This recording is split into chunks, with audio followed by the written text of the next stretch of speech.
खेमपुर नाम के गांव में संतोष नाम का एक गरीब कुम्हार रहता था। उसके परिवार में उसके बूढ़े माँ बाप, पत्नी शालिनी और 2 बच्चे थे। इतने बड़े परिवार को चलाने का संतोष के पास एकमात्र सहारा उसका चाक ही था। अरे शालिनी, कल के लिए 1000 दियों का ऑर्डर मिला है। अभी से ही काम शुरू करना होगा।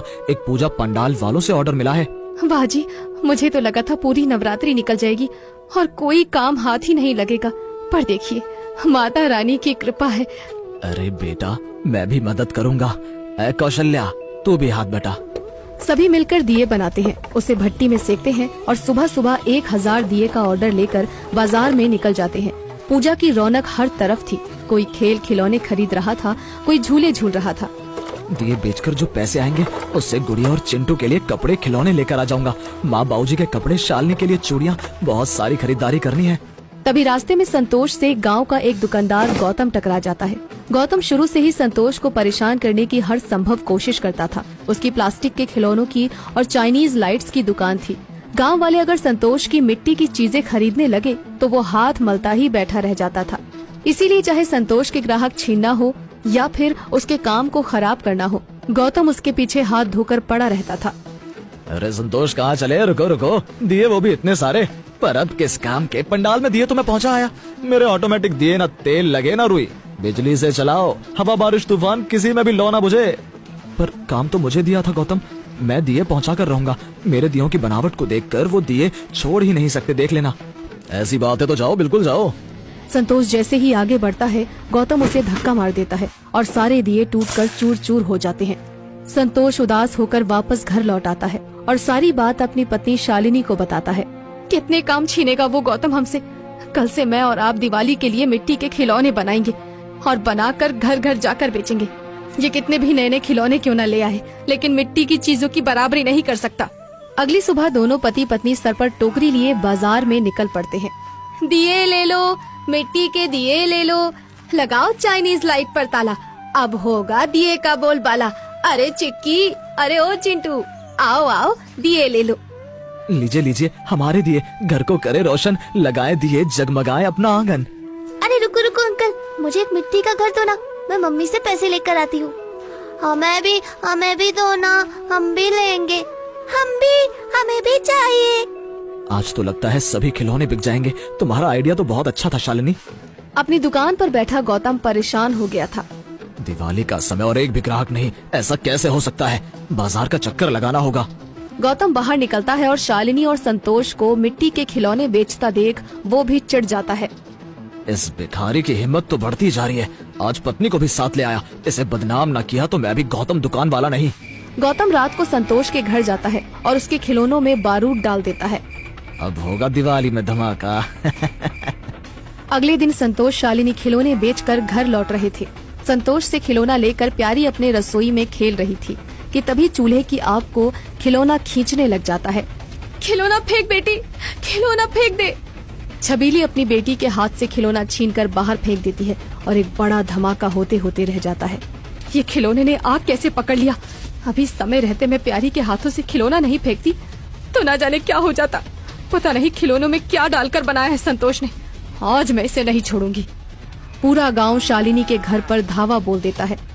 ये क्या सुना मैंने? खिलौने ने आग पकड़ ली है। राम राम राम, खिलौने में बारूद डाला था क्या संतोष ने?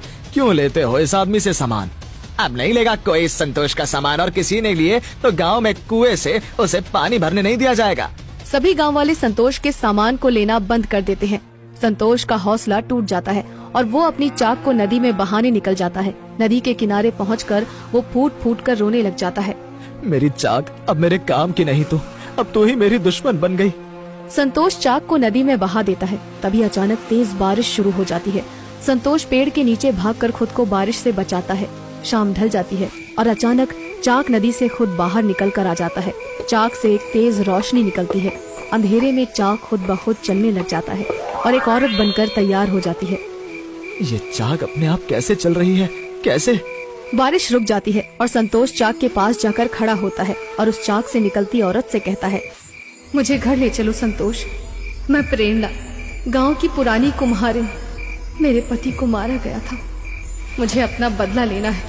मुझे ले चलो। ये चाक जादुई दिए बनाएगा तो गरीब लोगों के घर में उजाला होगा। और गौतम के दोस्तों के घर अंधेरा करेगा। अब सब बदल जाएगा।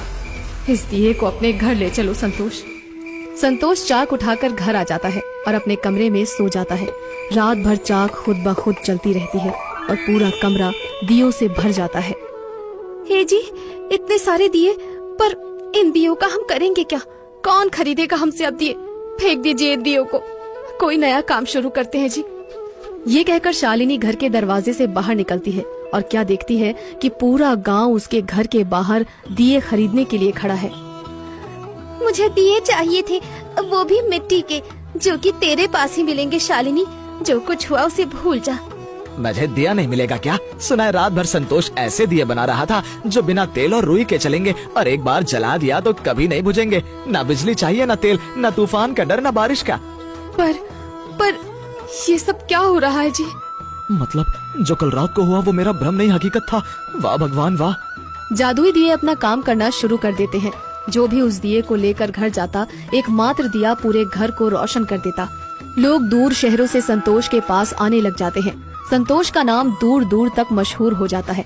पर संतोष की बढ़ोतरी कहाँ गौतम को पचने वाली थी। वो एक रात छुपकर चाक को खुद ब खुद चलता देख लेता है। तो ये सब इस चाक की करनी है, और वाह वाही लूटे संतोष, ना जी ना, अब चाक चलाऊंगा मैं।